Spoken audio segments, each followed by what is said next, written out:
I'll even give myself a little handicap.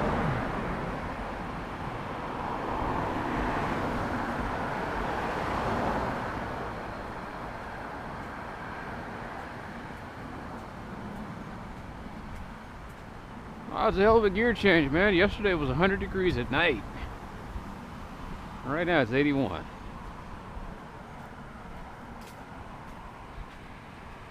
I'm shivering out here, man. It's a cold 81 degrees.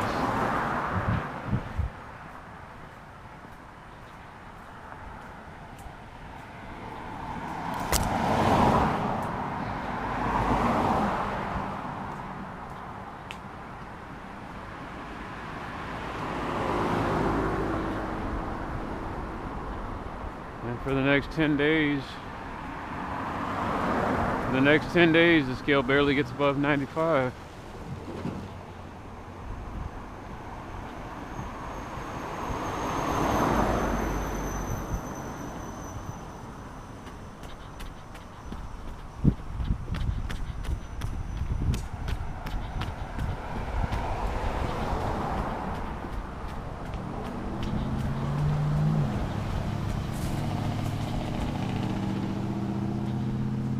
Okay, I got some legs. They're completely dead.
I was watching that Miami-Florida game, and Florida deserved to lose that game.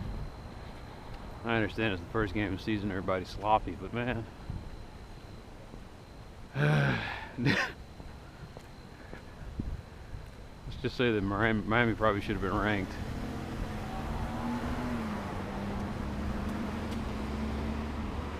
Probably should have been ranked and definitely should have won that game.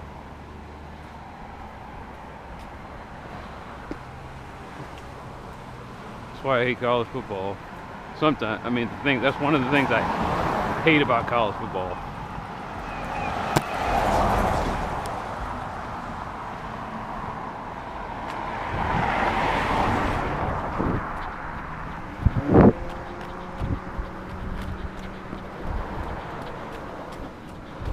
The only thing I love about college football is they're not sitting there trying to put the screws to anybody who uploads the games.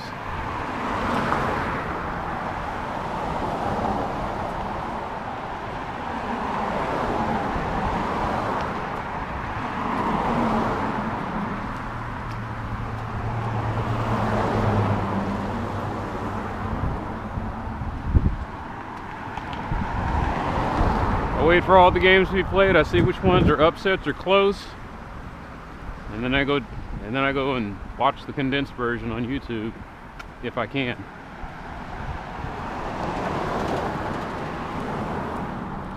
Otherwise, I'm just not going to watch it. I was kind of going through that problem. I mean, going through the trouble last year. I'm not going through the trouble now. I got too many other things to be doing.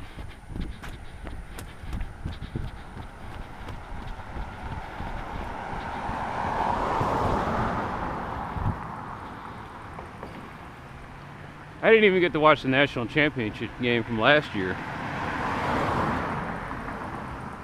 And the reason for that was, for whatever reason, I had it legally on ESPN, and ESPN wouldn't show the normal broadcast. They would show these stupid things like where some guy was doing the Twitter feed and all that other crap, and I was like, I just want to watch the game.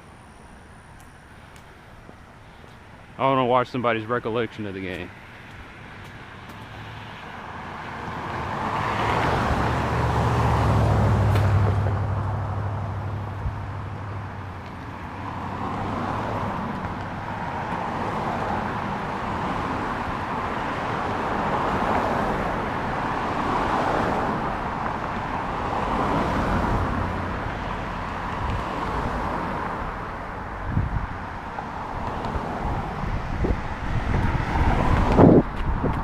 And I didn't shed any tears over it because it was the same matchup that I've seen for the last 4 or 5 years. I was like, oh, Alabama and that other team again. Great.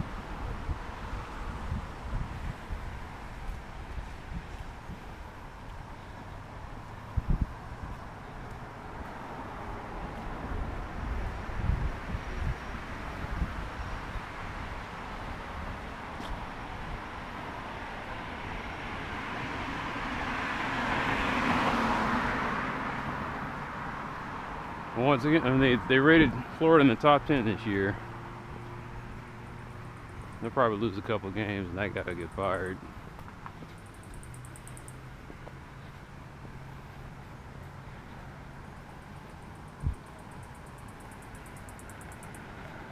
Yeah, Miami should have won that game.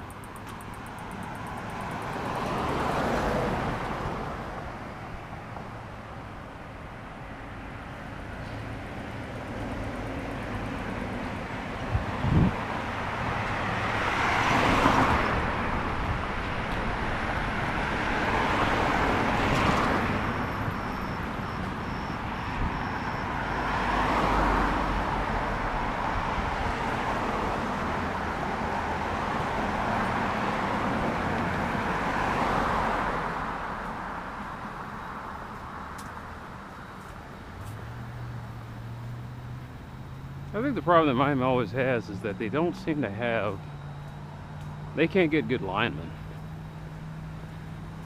Like whoever plays the quarterback for Miami, that's a scared dude. He has no help, no protection. We've gone through 3 coaches and it's always been that way. I mean, for the last 3 coaches I've seen, it's just been like these porous lines.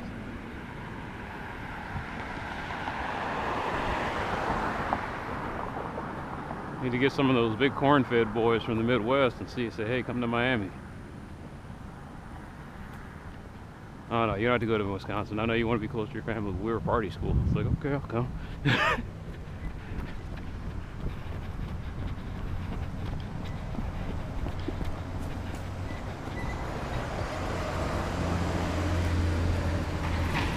Yeah, I'm loosening up. I wish I could have got this yesterday. I did that 6 miles yesterday and I was hurting.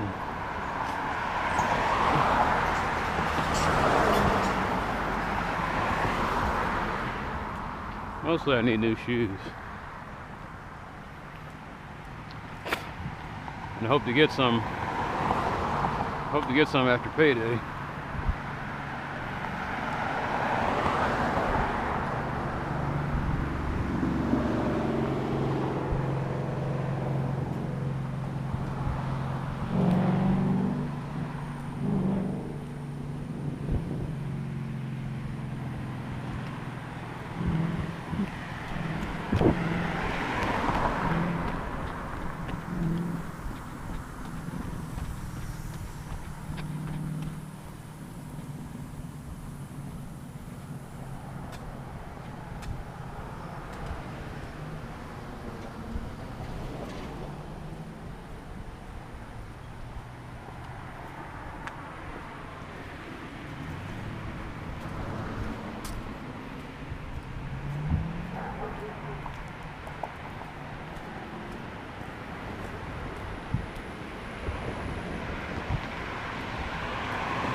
I don't know what it is about my walking shoes.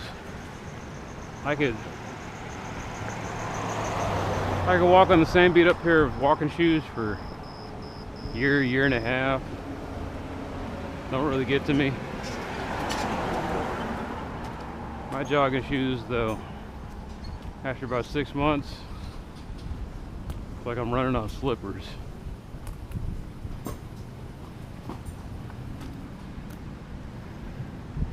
It's like, oh, that sounds great. It's like slippers have no support, and every time you pound, you feel it.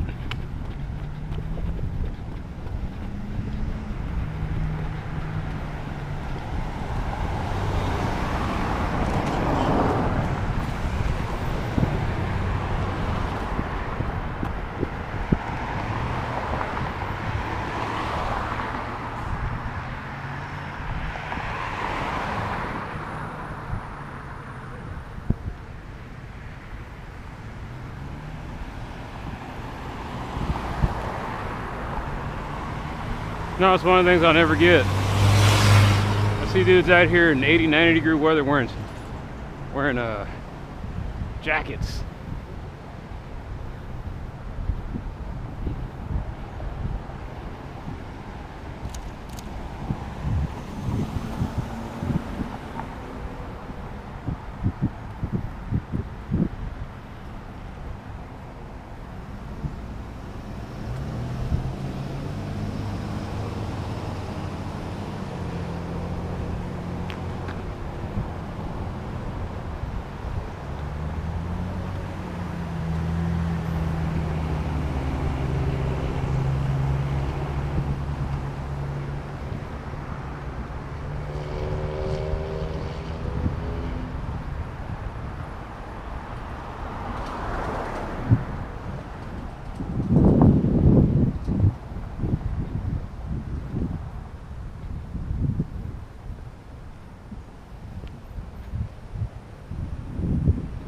No, I didn't know that was a restaurant.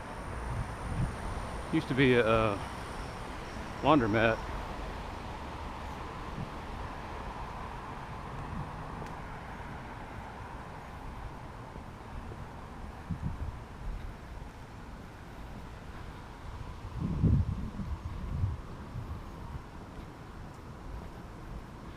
I always wonder why they haven't gentrified that corner yet. I guess it's coming. Put a Whole Foods or something in there.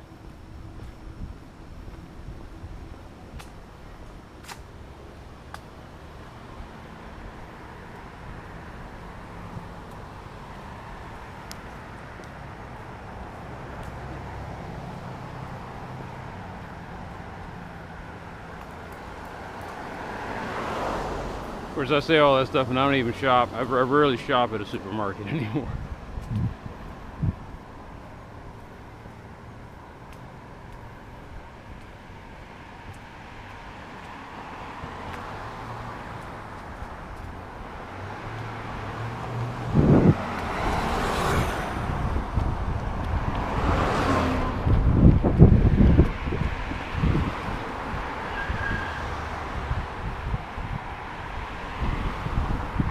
And it is sad that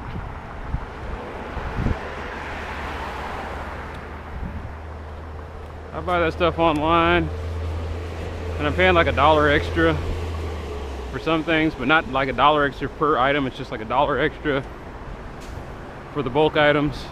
And then if I were just to go pick it up, and it's worth it. Call it a convenience fee.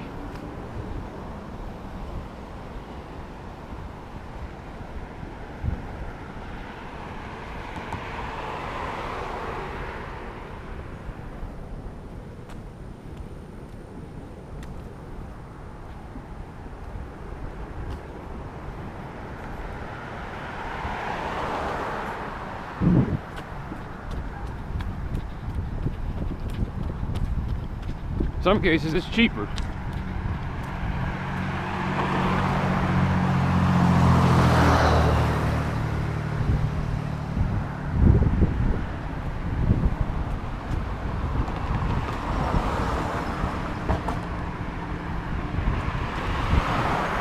Give Give me a 25-pound bag of brown rice.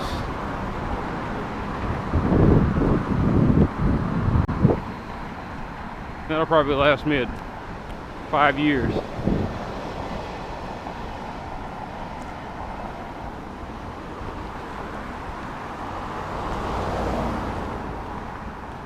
I bought all those cans of beans and I think it cost me like 70 bucks. That was the canned beans. Now if I just bought the dried beans, it probably would have cost me less than that.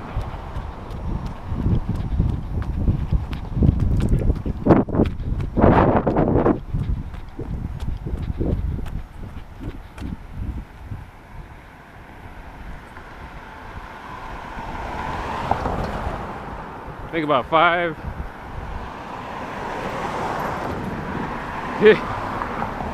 10. Dear God, 10 years ago, I bought packaged beans. I went to back when they had this, I think it was Minyards or whatever. And I bought all these packages of beans. And the whole thing, like, it filled up the shopping cart and the whole thing cost like 50 bucks. And to this day, I still have some of those beans.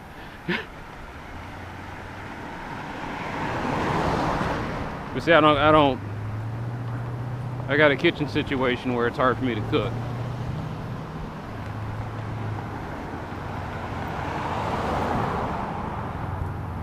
I go around, I try to find the stuff to cook with, can't find it, then I try to cook the stuff and store it, and I ain't got no room in the refrigerator. So that's why I eat canned goods.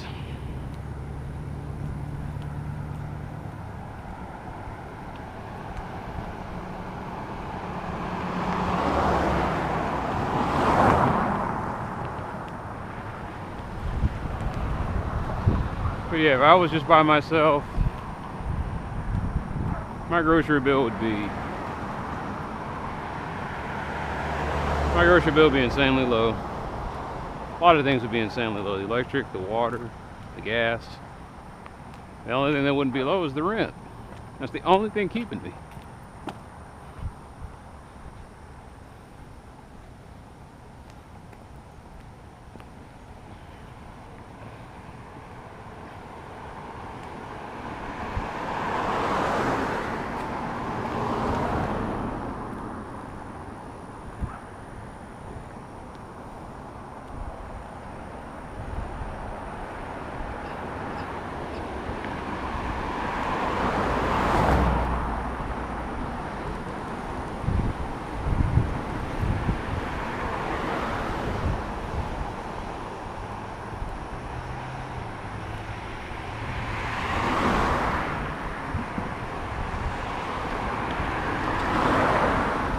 No, I'm kind of leery about some things. I'm looking at the internet, and the internet, I think it's giving me some information. It's telling me that in Dallas, we only have about 1.2 million people in this city.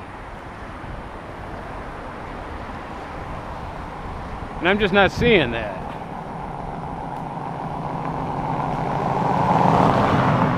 And what I think is, I think they're putting that in Dallas proper, how many people they got registered.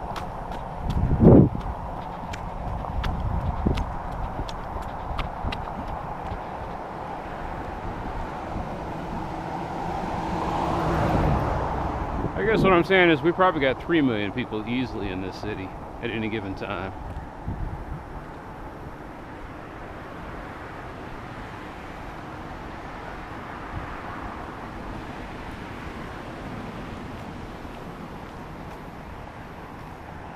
I don't think they count Farmers Branch and Addison and all those places.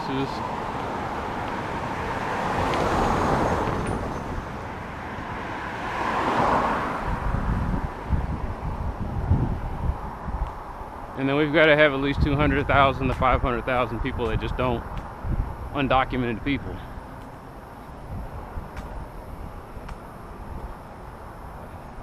They don't list a residency in Dallas for whatever reason. And I ain't talking about folks from Latin America, I'm just talking about from anywhere. Huh. Head gasket. Now you stop and you think to yourself, who was working on their car out here?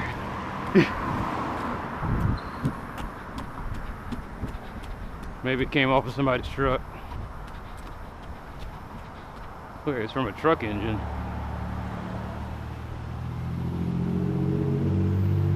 Now I take that back, that might be a car.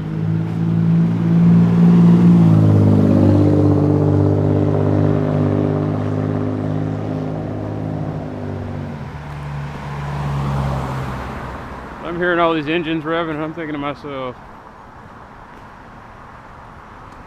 this is not the traffic of a 1.2 million person city.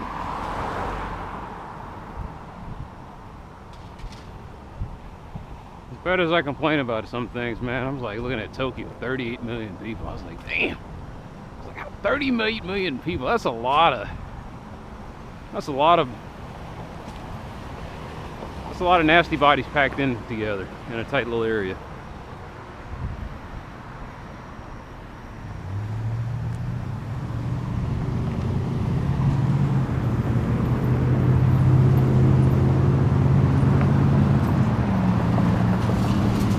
This is the kind of stuff that eats up my footage. He ain't gone. Like, okay. I don't know what he's doing. I'm up his butt.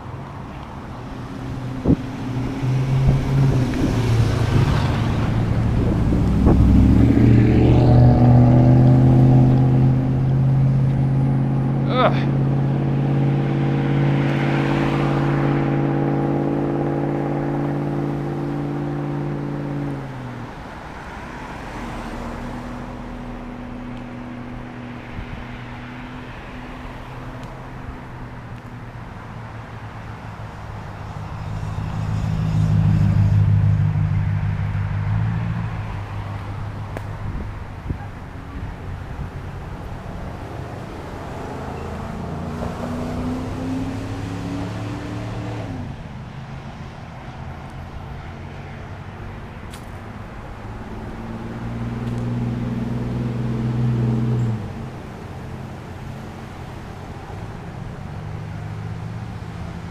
$38 million people. We couldn't do that here.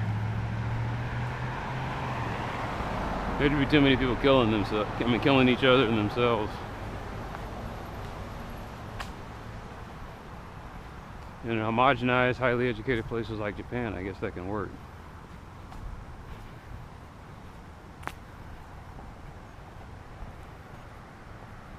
That's too many, but here that's too many people, too many grudges, too many language barriers. Way too much ignorance.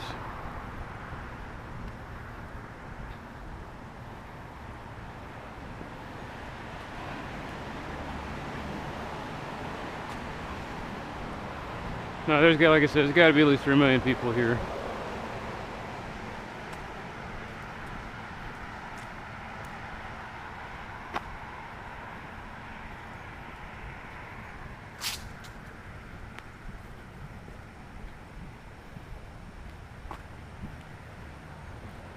There's a lot of stuff I can't trust, though. Reading a newspaper article about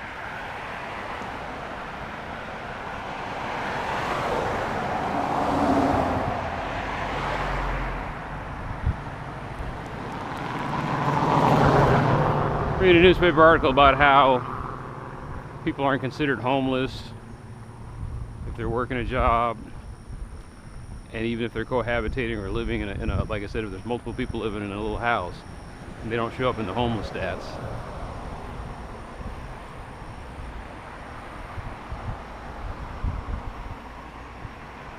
So the numbers are like way off.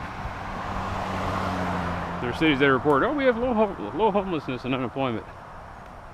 And they have high house occupancy and underemployment.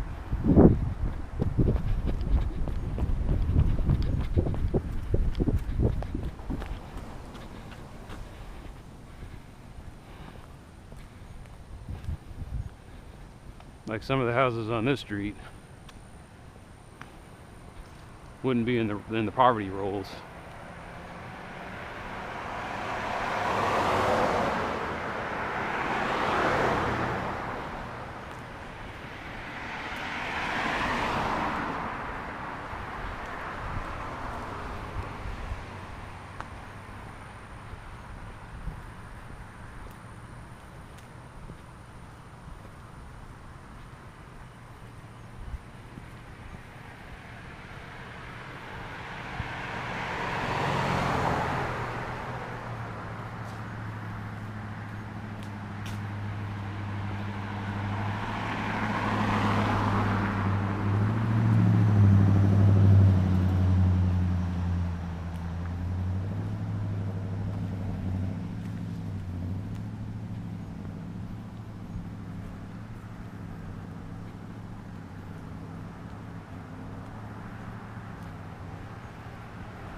Now I used to start my walks at 8 o'clock, and then I've gotten to the point where I'm kind of dragging my ass. Maybe because I'm getting older. I don't know. I have a harder time getting fired up to get out here. I plan on going to do my workout at 1:30. 1:30 turns into 2 o'clock. 2 o'clock shows into turn 2:30. Next thing you know, it's 3 o'clock and some change. And I'm rolling out the door to go do my lifting.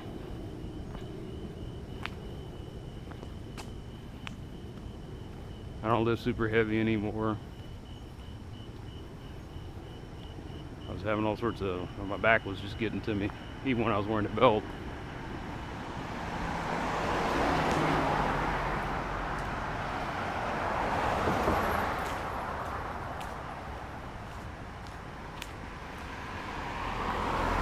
And there's the fact that I lost so much weight, I might have took a lot of muscle with it too. But it's hard to get out of here, man, especially during the summer. Actually, it's tough year round. In summertime it's the heat, and wintertime it's the cold.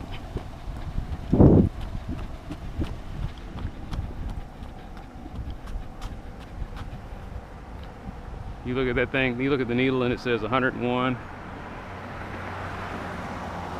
And you got to do 6 miles.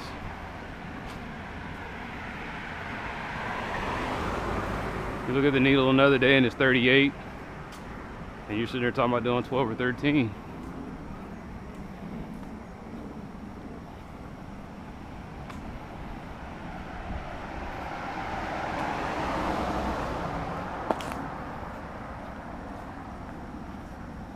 And a lot of times in those days when I just don't feel like doing it, I have a great workout or a great run.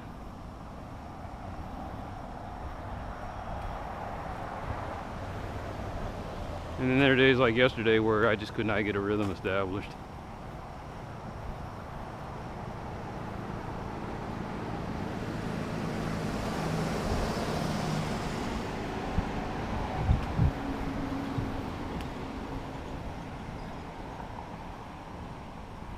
Now they got a school bus out here at 9 o'clock at night.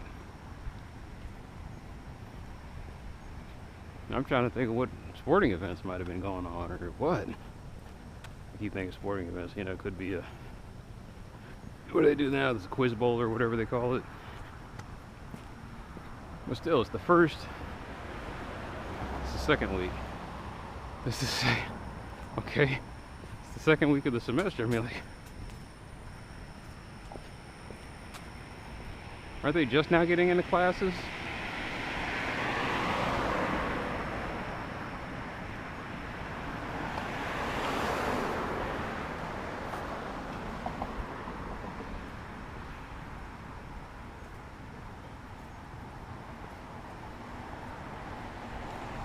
It's the thing I'm going to keep complaining about because I just can't get used to it. I grew up in a Dallas where after 9 o'clock things just kind of quieted down and settled down.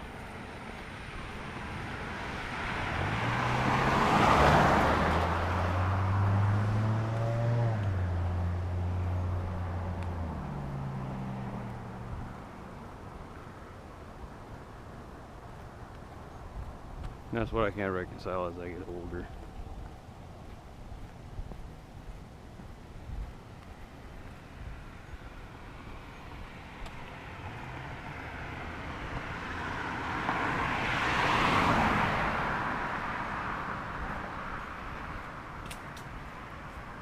I'm kind of hoping that everything slows down, but everything's really just speeding up.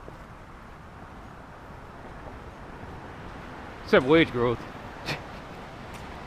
Rim shot.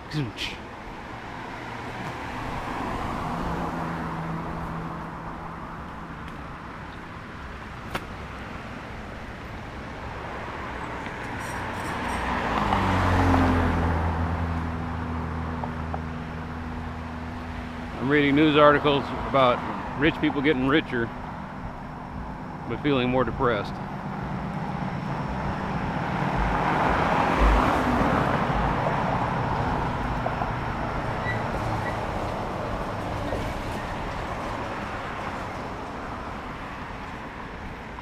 or how since the meritocracy favors the rich because they can get the training and the education that aids them in a meritocracy, are completely burned out.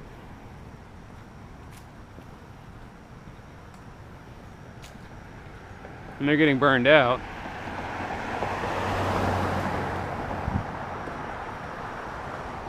because they're working long hours. At least that's what they said. That's what it says in the article. Who wrote the article? It was an Atlantic article? Yeah, I think it was the Atlantic.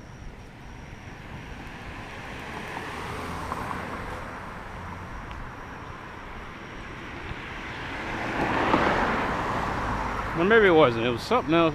Was it Forbes? Can't remember what.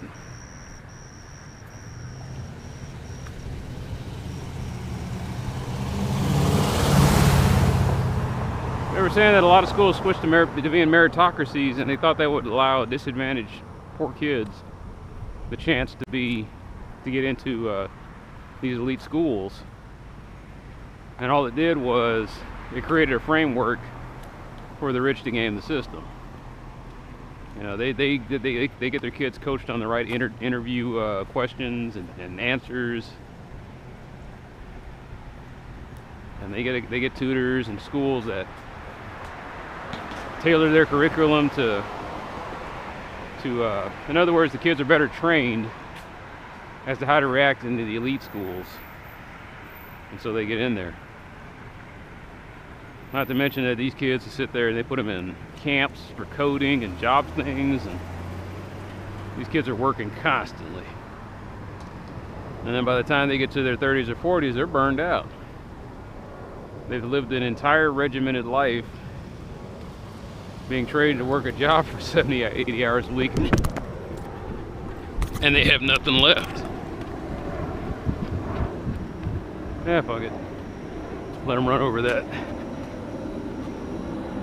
Let them run over that metal strip.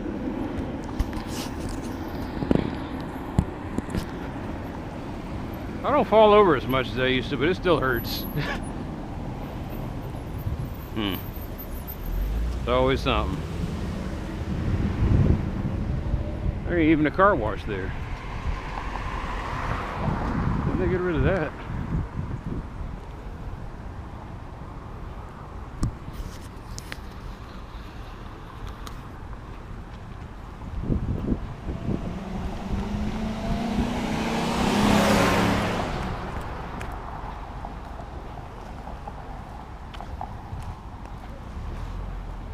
My knee was already messed up after that stumble. Feeling it even more.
Yeah, I thought that was like a bumper or something that came off of somebody's car. I was like, oh, somebody left some trash over here. And I'm looking, I was like, oh, there's a guy.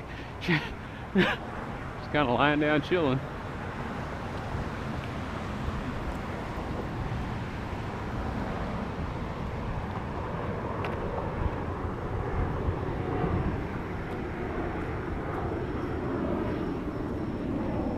I guess the article was trying to say, look, everybody's got it tough right now. And I was like, yeah, I guess. And I keep thinking about that meme, it was like white girl problems.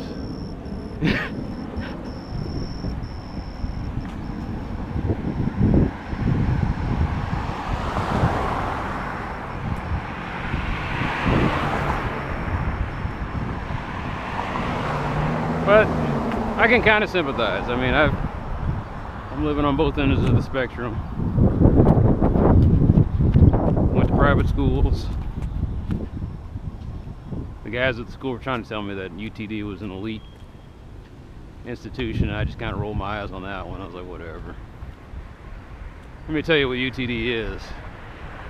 UTD is a degree mill for those elite kids that have already gone all the coding, like they do all the stuff, the what am I trying to say, the summertime and the off semester stuff. They're working an internship. Their dad's already in the industry that they're going into, or they know somebody in the industry. They're doing the extracurricular stuff. They're doing, like, they gear everything toward that career they're going into. And then UTD is just the degree mill that allows you to say, okay, yeah, it looks like you've been sufficiently trained in ways we couldn't ever do, because we got old farts that sit here and that are tenured in and can't teach anybody anything current. That's for most of the candidates, most of the classes. If that guy had a doctor in front of his name, was American, and at least 50 years old, he wasn't going to teach you anything relevant.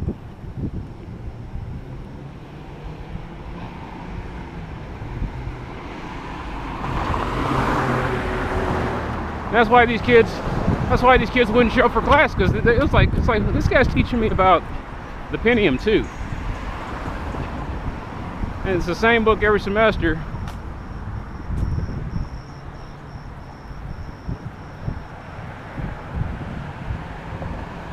No, I kind of knew there'd be a lot of people out here. It's the same book every semester because the professor hasn't been keeping up with the latest technologies.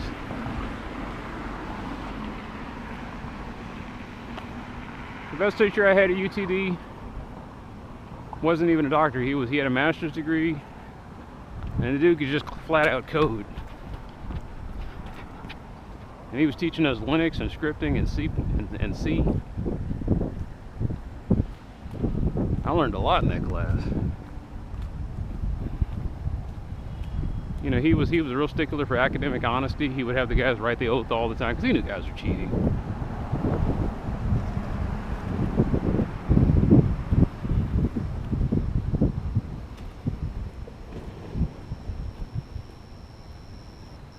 But yeah, and even if they get all those skills, sometimes those elite kids, it's still not good enough.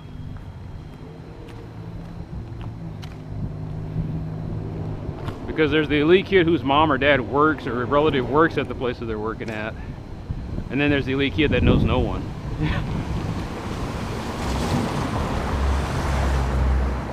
And then there's everybody else. $100,000 of student loan debt. Can't find a job. And then you got these unsympathetic boomers sitting there talking about, well, maybe you shouldn't have been majoring in basket weaving. Being completely unhelpful.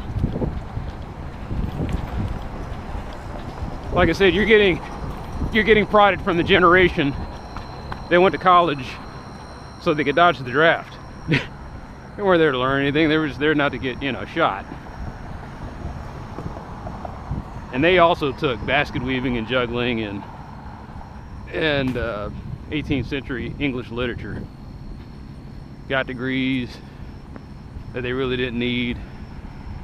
Worked the job for 20 years.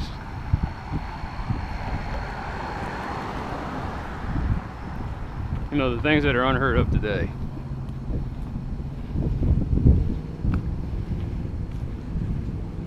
I think about the boomer generation. I think about Craig T. Nelson on Fox News talking about, nobody helped me out, man. No, I wasn't getting any help. He says, I was on food stamps, and it was like, food stamps is help.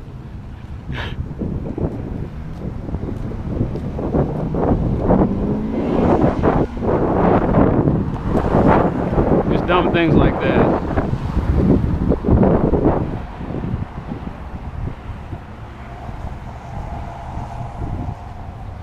talking about how rough they had it, and I'm just laughing. I'm thinking to myself, you guys couldn't make it today.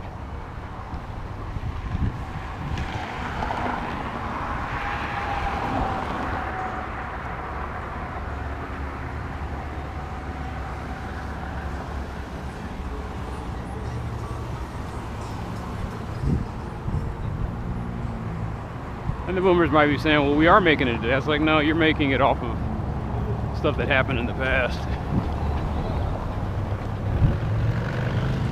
If you were born today, you'd have it even worse than millennials.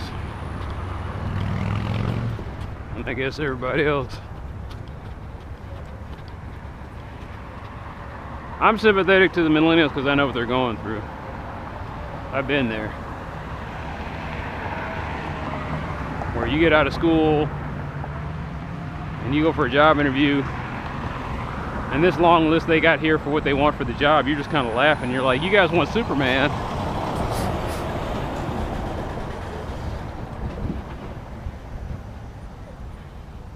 They're looking for the tech messiah, and they're going to pay him $40,000 a year. I'm like, seriously?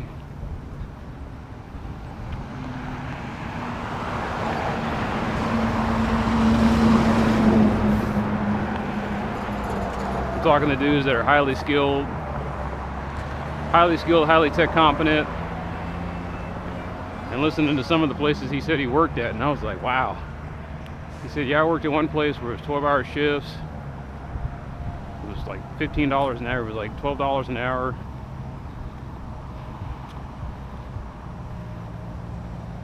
He said, and all they did was fix laptops.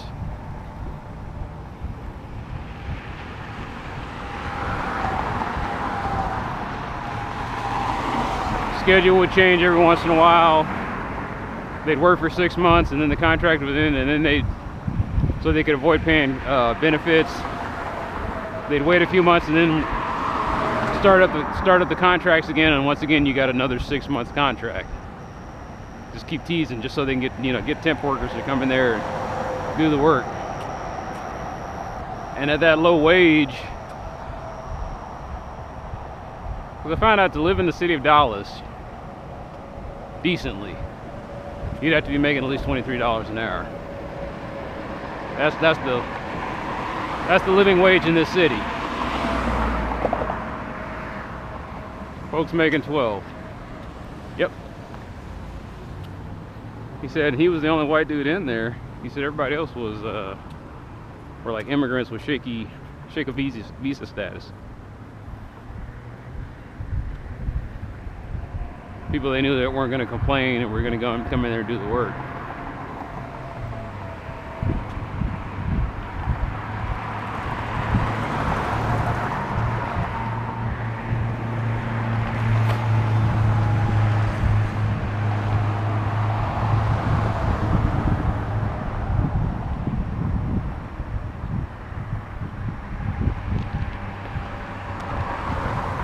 It just terrifies me to think there are entire generations of people that will spend their 20s, 30s, maybe even their 40s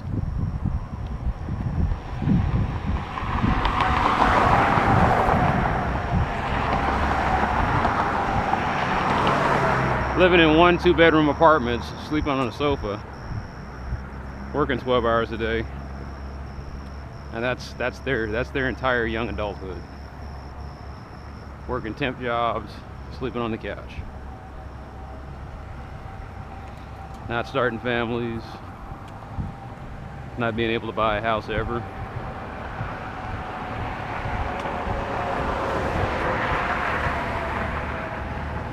Reading stories of generations of people. That are they're taking care of their parents. And then the parents die, and then the kid, and then the person, that's when they can start their life. At 40 years old, at 60 years old.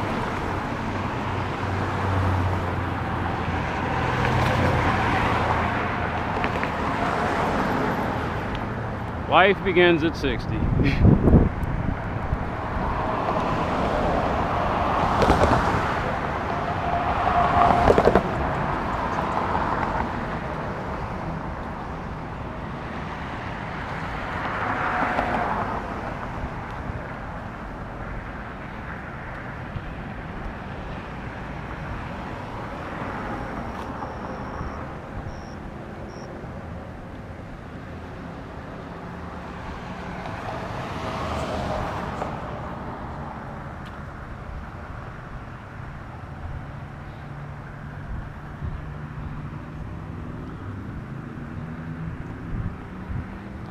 No, I gotta say, the Sports City Canteen, I didn't expect it to last that long.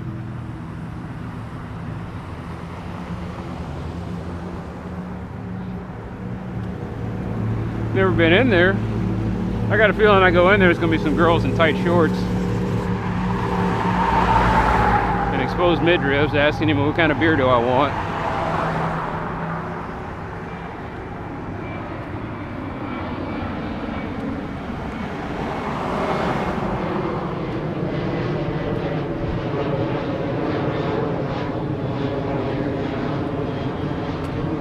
I got a feeling they're never gonna put this sidewalk back.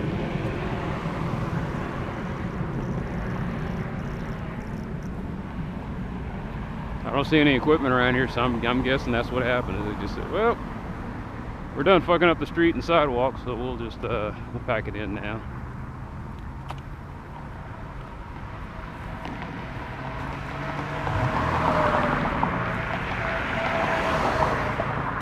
Kind of hinting that they shouldn't have had sidewalks on Harry Hines to begin with. That's the thing that weirds me out, is there's sidewalks on Harry Hines, but none on Northwest Highway.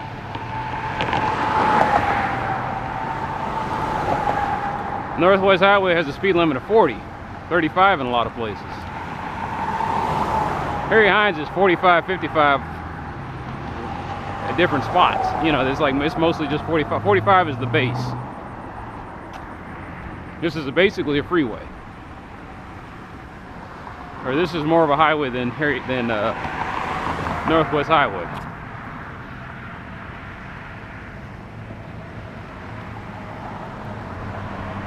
Anyway, I complain about this stuff and it's just Dallas.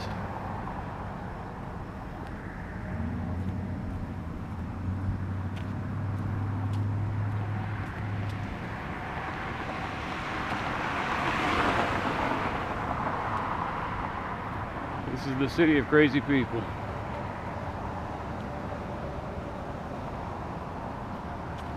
You have to be crazy to live in Dallas.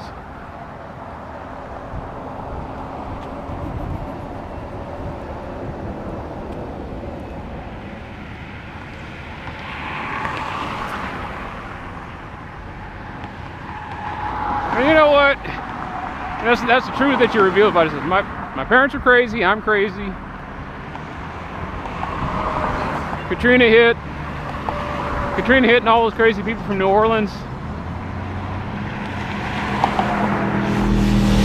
All those crazy people from New Orleans said, "Man, y'all got it nice here. We're staying." So we got filled with New Orleans is crazy. Then a bunch of New Yorkers came down and they were crazy because, you know, they lived in New York.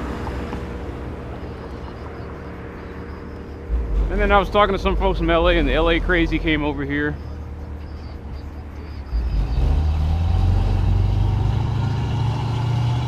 I think that's why Dallas and Philly have such a heated rivalries, because you got the city of assholes. You got the city of assholes always competing with the city of crazy people.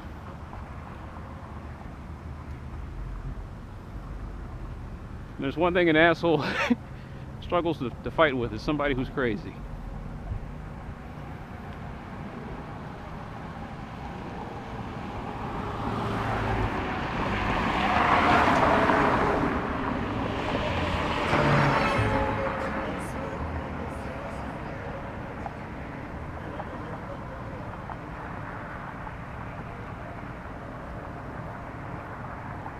Think Dallas Finance is going to give you a hard time? Probably.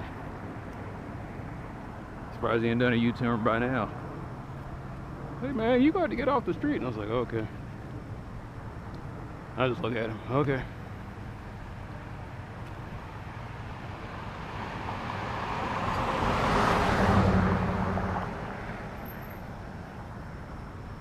Oh. No, it's a penny. That's okay. It's something. Another penny. No, it's a nickel.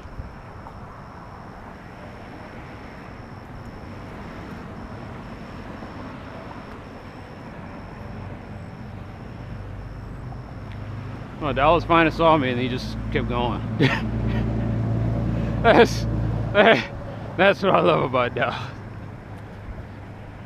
Copper's like, man, I got other things I need to be dealing with. The ones you see me on camera stopping me, I guarantee you they're not from here. They just don't know.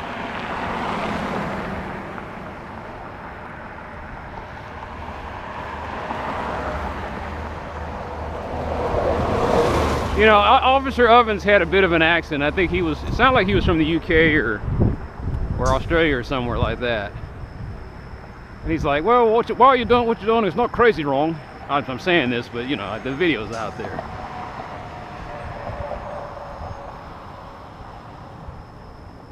I don't know if he was part of some kind of exchange program, and he was kind of doing the beat here.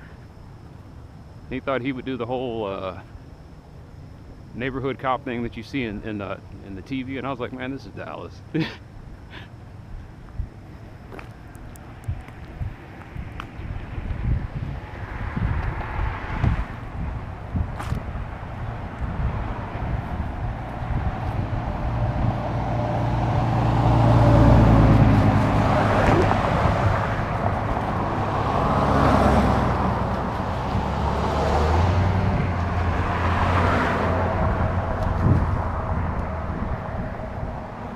You know, the stigma that Dallas has about it is world leaders died here. So, again, this city's crazy.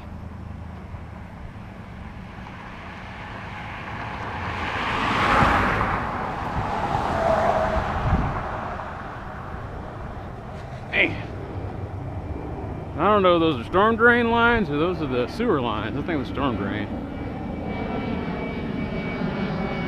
They got to dig up all the street and put that in.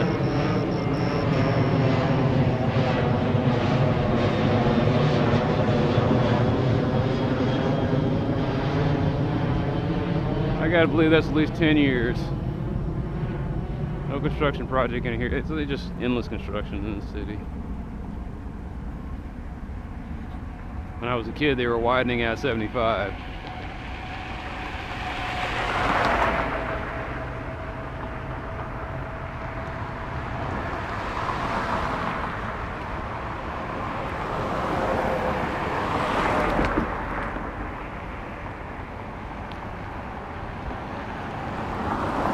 And they had finished that little project. They finished that project when I was working at ACS. 99, 2000, maybe it was, that was later than that. I had a temp job working for about 60 days at ACS. And they were switching over from Novell, they were switching from a Novell system to an Active Directory system. And I learned a lot doing that little temp job, but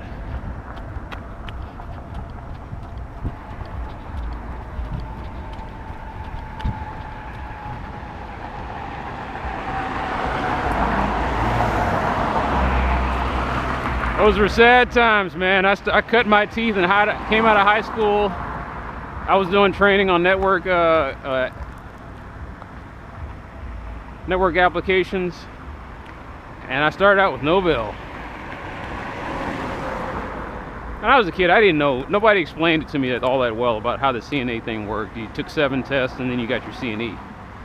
So I was taking the classes, but I wasn't taking the tests. And I learned a lot.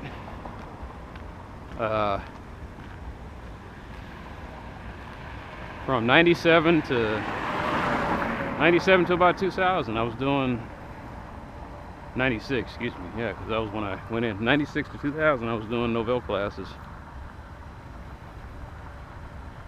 Novell was a beautiful operating system.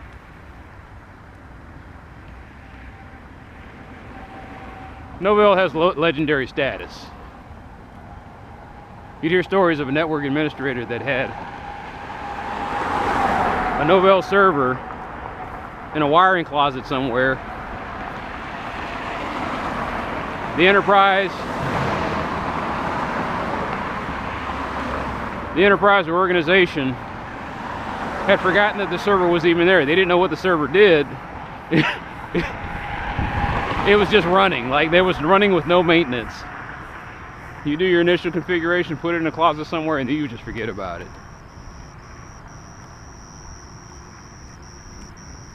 And then I think about a poor bastard who has to sit there and administer an NT system where it seems like every Tuesday there's something to patch because of the shitty way that software is written.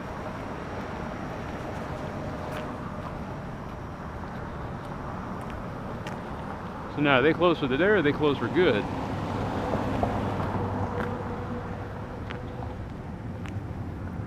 I guess this is why it would help if only Dallas had a newspaper. I'm going to keep making that statement. It's going to piss a lot of people off and say, I wish Dallas had a real newspaper. Or just a newspaper in general.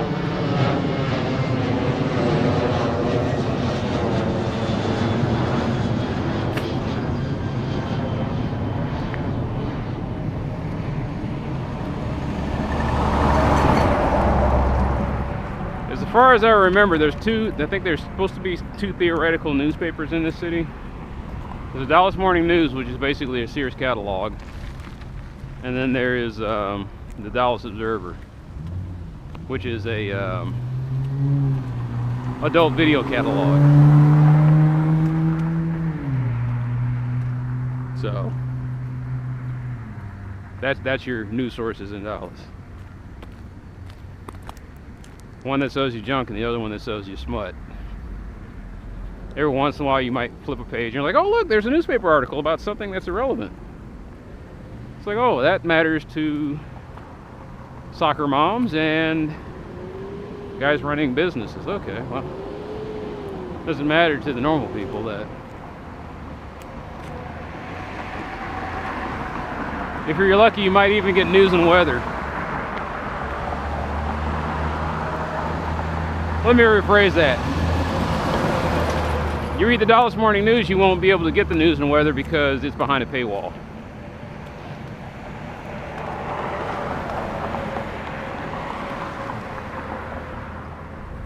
If you were lucky back in the day to get the Quick newspaper, you could read about Pee Wee Herman doing stand-up for the first time in 20 years. Not that you care. You want to find out if Keller Hamburgers went out of business? Not going to find it in there. You might find it in D Magazine.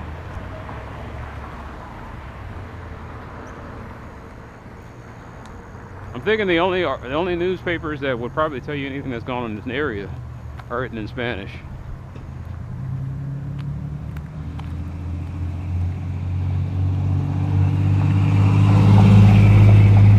I have been meaning to bone up on my Spanish. I guess now's as good a time as any.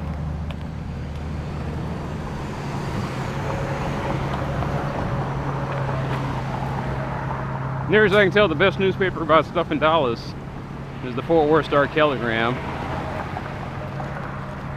and they're based in Fort Worth. Actually, I take that back. Both the Telegram and the Dallas Morning News aren't based in the cities that they report on. Think about how messed up that is. Like, their offices are in Frisco or something like that. I can't remember.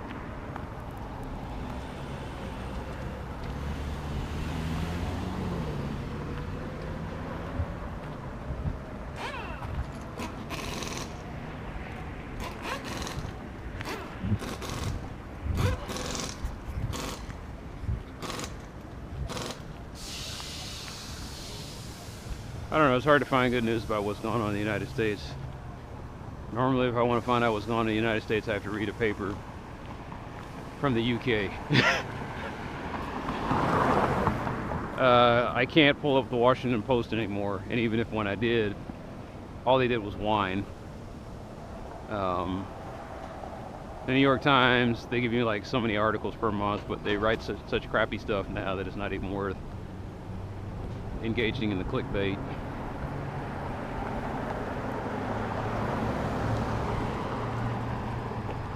Like, I'm going to all these sites and they're saying turn off your ad blocker, and I was like, there's no goddamn way. Have you tried surfing the internet without an ad blocker?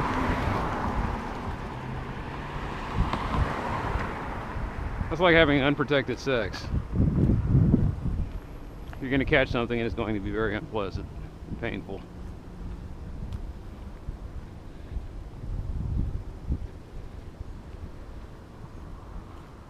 Sometimes I go into incognito mode and try to go to the article, and they says, "Oh, we see that you're in incognito mode. We need you to get out of that. We want to put these tracking cookies on your computer." I was like, "Fuck you guys."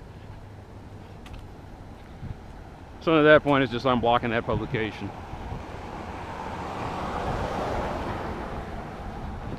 Which leads us to the Atlantic.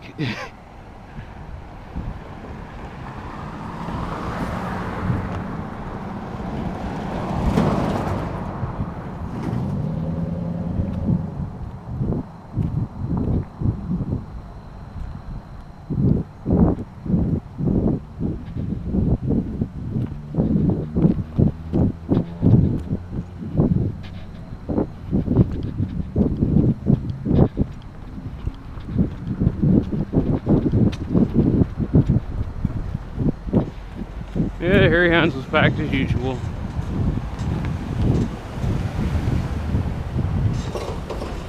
The day Harry Hines doesn't have any traffic on it is probably the day I'm walking around during the zombie apocalypse.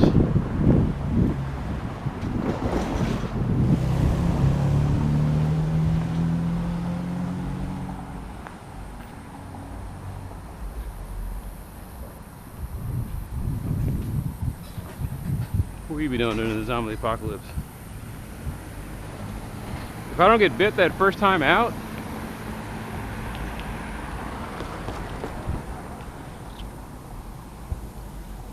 I might find a place to hold up till my food and water goes out, and then take a Smith & Wesson retirement. You won't catch me trying to walk around and negotiate with the governor or whatever weird little tin pot despot shows up. Tin hat, what's it, 10-star or tin hat despot.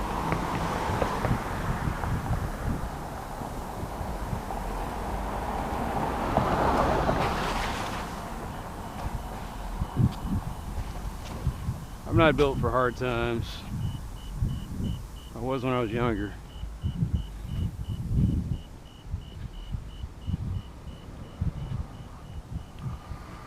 So I was thinking, if I ever lost my job, what would I do? And I said, that would probably be the end.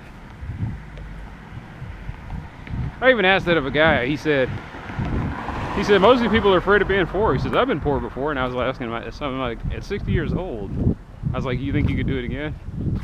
He says, well. I said, just because you know how to do it doesn't mean that you want to do it. It's like, do you really want to go back to the way that was? You know, haggling at thrift stores.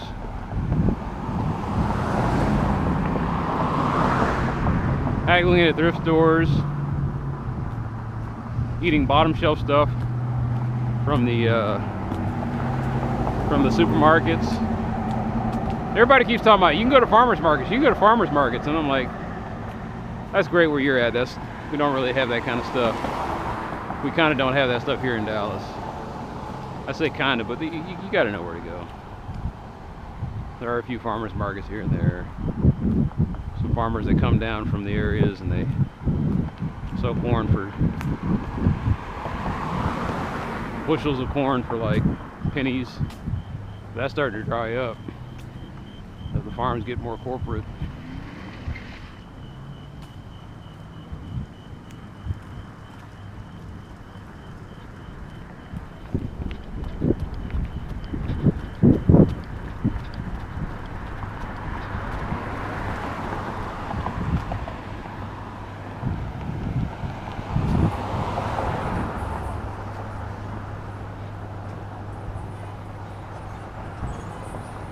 That's new. So the Paisano moved.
Oh, it's Orale.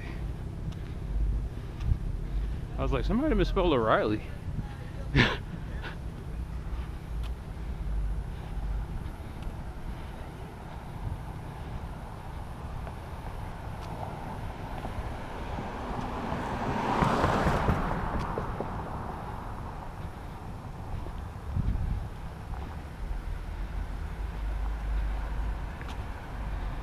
It is kind of weird. What is that apostrophe for?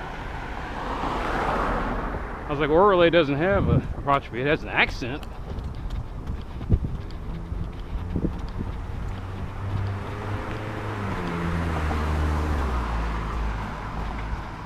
There's an accent marked over the O, telling you to stress the O.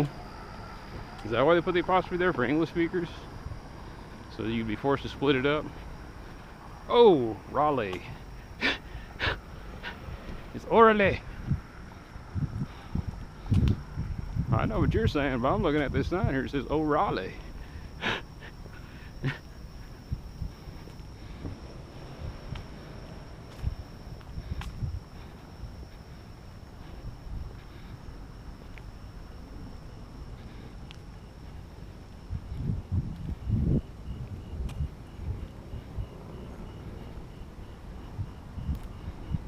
Well, when I was a kid, I used to watch the zombie movies, and the only thing you had to be afraid of was, I grew up in the era of magical zombies. You're walking by a cemetery late at night, the bodies start clawing away out of the coffins.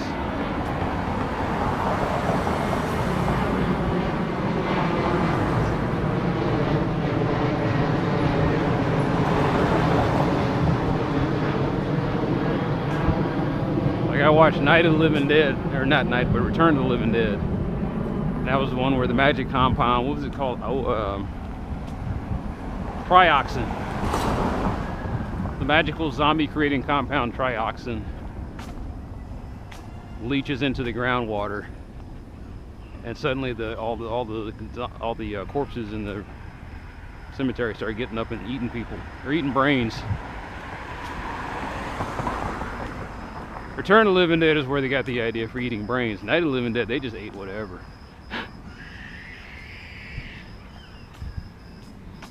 Night was more terrifying because, although the zombies weren't as dangerous, but it was still dangerous in the fact that the outbreak could happen anywhere. In return, the outbreak could only happen wherever trioxin was released, and the bodies had to already be dead. Well, I take that back too.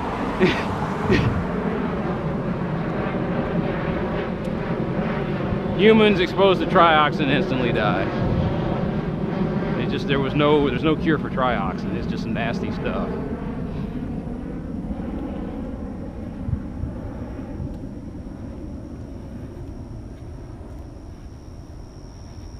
Why do I know? Because there's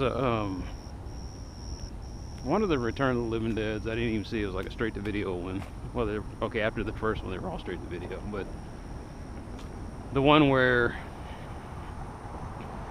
some morons once again discover the canister of trioxin. They decide, hey, let's make a party drug out of this.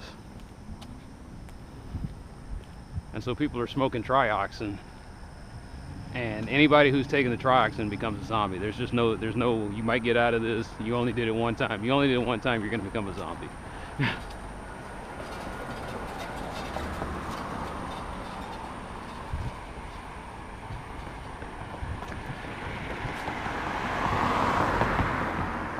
Trioxin zombies versus the virus zombies. And the trioxin zombies were fast, they could speak. They were just reanimated dead that had a hunger for brains. And that's where that came from. Whereas the virus zombies from Night of the Living Dead, they were just, like the guy said, yeah man, they're just real messed up. That was funny. There's just some extra who wasn't even an actor. He said, "Yeah, they're all just coming out. They just all look, messed up." The best lines that was ad-libbed. Anyway, the Night of the Living Dead zombies, it was like, I guess everybody has the virus, and then when you die, you come back, but you're just a brainstem at that point. They moan. They have 5 senses, and they're eating anything. They're eating flesh. Live flesh, dead flesh, don't matter. They're just hungry for some reason.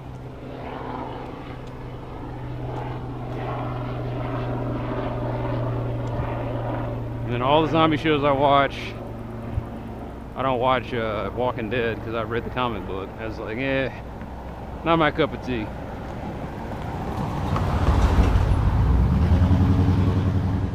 I guess I couldn't get into Walking Dead because there's nobody to root for.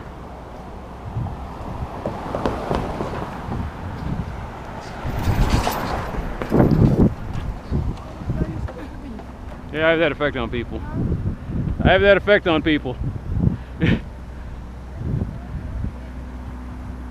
Boy, they're getting with it.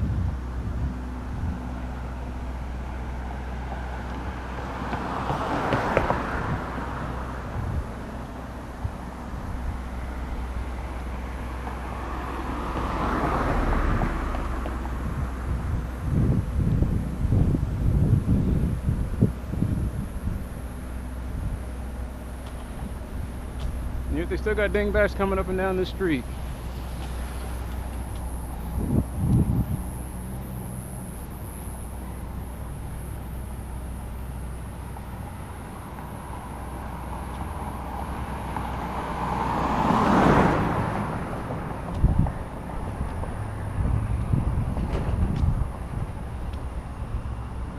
No, when I was a kid, this whole area was. My dad had worked in this area, so that's how I knew this area so well. Now I come over here and it's like I don't recognize hardly anything. Of course, I wish this place would go away. Everybody I know has lived in this apartment at least once. I had a relative staying here. She got out when somebody broke into the window. One of my best friends had lived here. It was a pretty big apartment. Not bad for a guy who dropped out of high school. He was able to get a nice apartment. I say nice, but let me rephrase that. It was run down back then.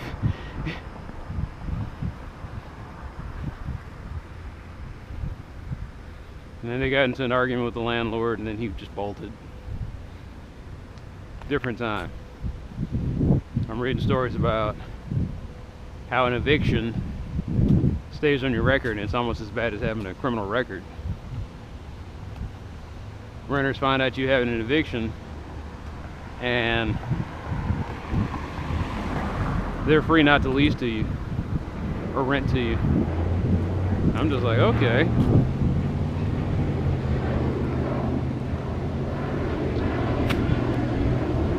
So that's going to be some ugly thing that we're going to have to deal with. I say we. That the United States courts might want to deal with, but they probably won't. Because laws heavily favor landlords over tenants. Like there's no checks and balances against evil landlords.